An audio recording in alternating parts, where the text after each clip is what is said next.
Hey, it's so great to see John Danks once again, the pitcher for that Blackout game in 2008, but all-around great guy. Johnny, how you doing? Man, I'm doing well, man. How are you?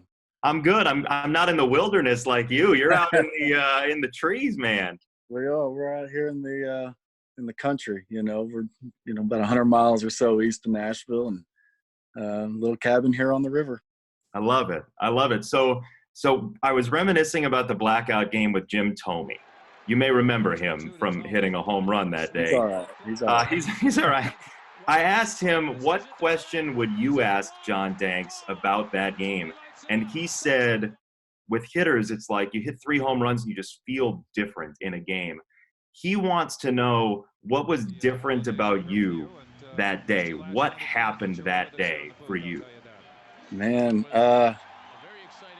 I've wondered that myself. I think the best way to describe it would be adrenaline. I remember saying to Burley at one point, I feel like I'm just lobbing it, and then you'd see the radar and be 92, 93, 94. Um, just adrenaline, I think is the main thing. I was able to harness it in enough to keep the ball over the plate enough to, let the guys work behind me and give Jimmy an opportunity to win the game for us. When did you know you were going to pitch that game? When Alexi hit that grand slam the night before. It's probably the only game I remember where kind of the pregame butterflies kicked in the day before, and it was that moment when Alexi kind of blew that game open. It was, I remember saying to myself, "All right, here we go." So, it's your turn. We're gonna lock this one down, and now ball's in my court. How'd you get to sleep that night? I don't think I did a whole lot. I really don't. I think if I remember correctly, after that game it was a Monday night, and we ended up going to the Bears Monday night game. I think they were playing the Eagles, but I remember walking out of that game with Konerko and A.J. and people were just flocking to him. I remember saying, "Man, y'all are like Elvis walking in here." And A.J. said to me, "Man, if you win tomorrow, they'll be doing this for you. Tomorrow's a big game, whatever." And for whatever reason, that's always stuck out to me. And I remember waking up the next morning, just trying to go through a normal routine, and there it is on the bottom line on Sports Center. Mauer's batting averages against me, and Morneau's batting averages against me, and I had to change the channel because it was a bit depressing. How'd you get yourself through that day leading up to it? It was a long day, start day anyway, the clock moves slow, but definitely that day. And rolling in with luggage. You don't know if you're packing a suitcase for nothing I remember walking into the clubhouse and all the plastics rolled up on the ceiling, and it was just different. But to be honest, I don't remember a whole lot about the day leading up to getting to the ballpark. You went to the Bears game the night before? Oh, yeah, you got to do something to get your mind off of it. We're playing in a tiebreaker game the night before, and being a football fan anyway, it was an opportunity to escape for a few hours. That's amazing. So when you got to the ballpark that day for that game, what did you do? Anything outside of your regular routine? How normal was it for you? Again, a lot of it's a blur, but if I remember right, and just based on how I went about my career, I wasn't too stringent on my routine, meaning, if I didn't have my shake at 5:33, it wasn't going to throw me off the rest of the day, So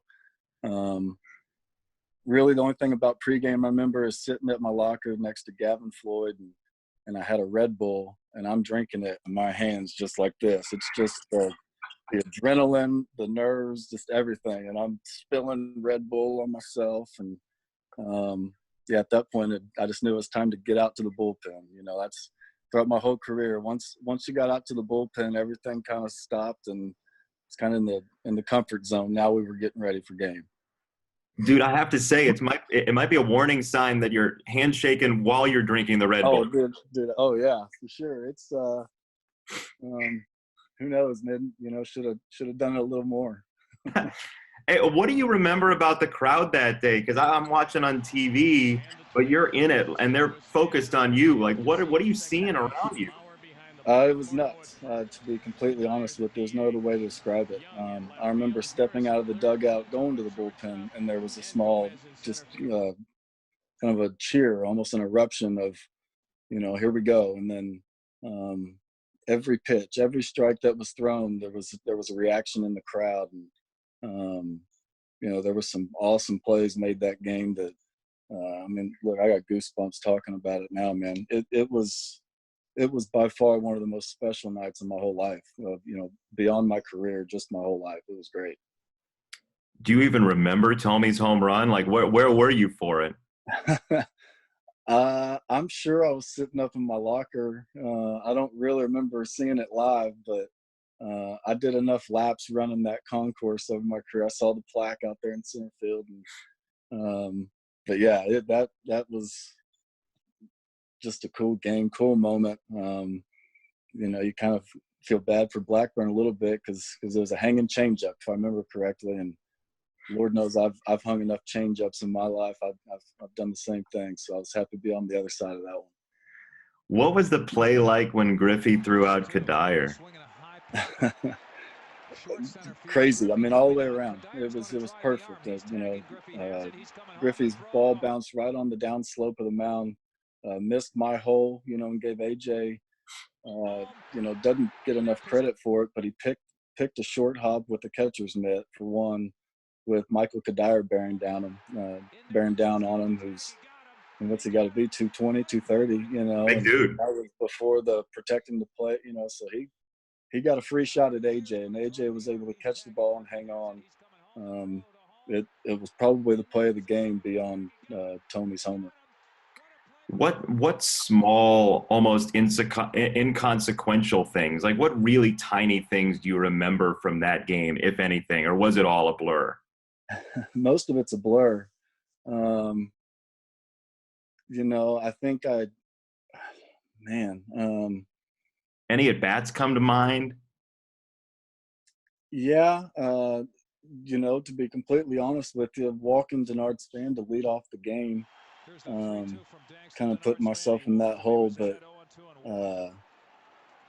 the next batter was Alexi Casillas, if I'm correct. And he hit a cutter, pretty good pitch, but it was a hit and run.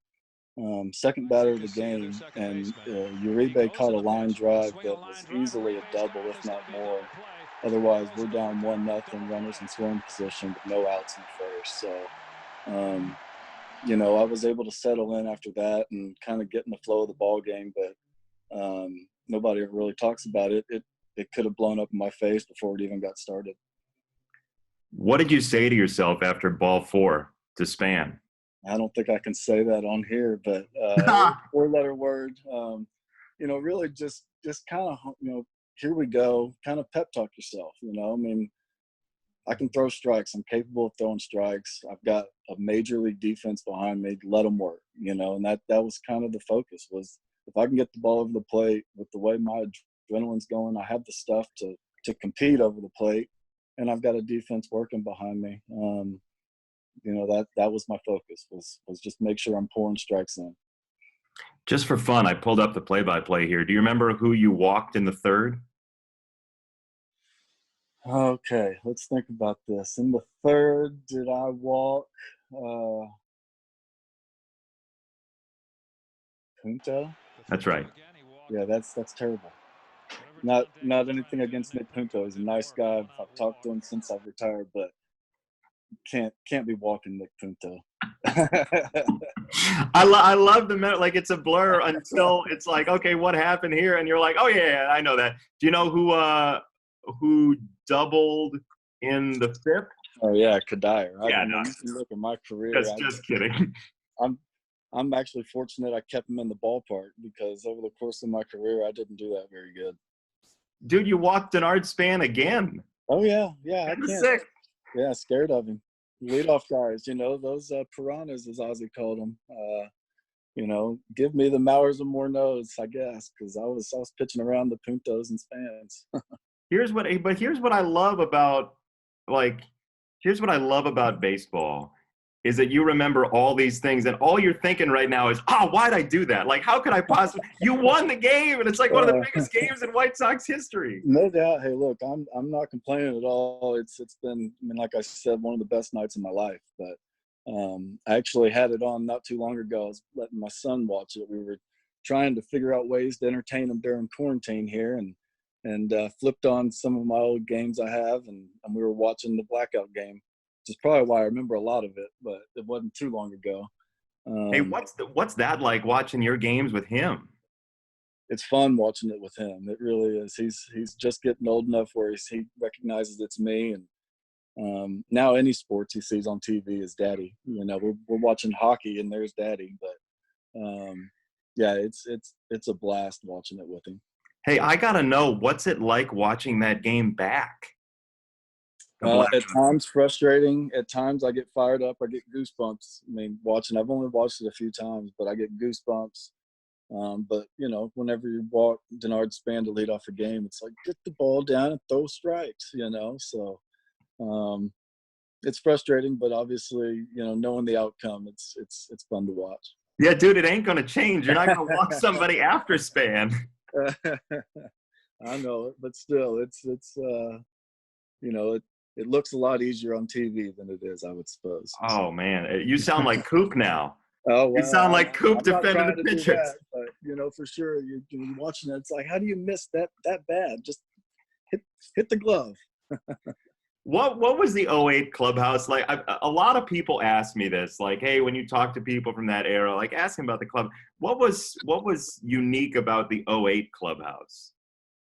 Oh man, it was very veteran, you know, and Paulie was our captain. Paulie's our guy, but he was probably number 2 in that clubhouse behind Thome. You know, I mean, everybody respected Thome. Obviously, when Griffey showed up, we knew we were playing with multiple Hall of Famers at that point. You know, so it was pretty tight knit group, but it was a tight run ship too. You know, between Konerko and A.J. and Thome and Jermaine, Dye, and then you know, pitching staff side with Burley and guys that were around for the World Series that, you know, had more than a leg to stand on, with skins on the wall, you know. So if they told you to do something, you pretty much did it right away without hesitation.